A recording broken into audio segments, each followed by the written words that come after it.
The Mohawk Council of Kahnawà and Canadian Pacific are looking into having the use of train whistles stopped at certain crossings in Kahnawà. However, certain conditions have to be met. Chief Martin Leborgne and Director of Community Protection, Kellyann Meloche, explain. Well, the issue for the train blowing its whistle is not a new one. It's an old issue. It goes back, I think, since I've been in council. It started in 2000, that this issue has been there, and it got more and more, I guess, noticeable since we opened up Lot 106 and all that area got built up. There's more people living there.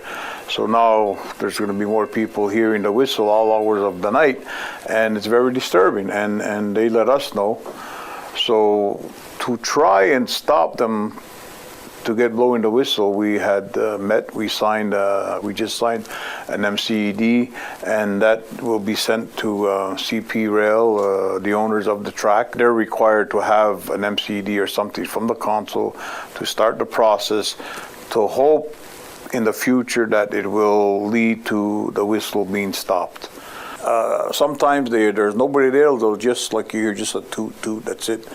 But if there's somebody there, they have to. It's for safety, and that's the law, is that they have to do that. I've lived up there myself for 18 years, and I hear the whistles myself. We just have to be diligent and be safe, knowing where kids are they playing on the tracks? Are they around the tracks? There's no reason for anybody to be on those tracks. It's not safe. It's clear. You're not going to hear it approaching or anything like that. So community really has to be diligent in staying off of it, not using it as a shortcut or anything else. If during the time that the safety audit is being conducted, there are people on the tracks, this project will be stopped. Those engineers won't give the okay to be able to stop those whistles. Community Protection will now set up the appointment for the safety audit with CP Rail's engineers and our local engineers.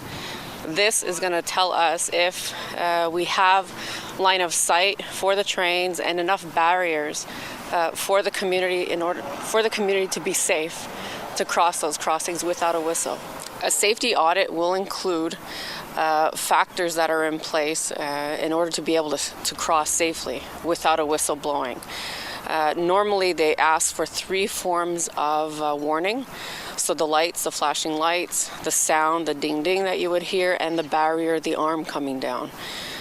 There are other factors in place in terms of the approach. Is it level? Is it a hill? Are there barriers like a tree, a house? You should be able to see a train coming down the tracks for at least 100 yards. But this safety audit will determine that, and that's why engineers are needed.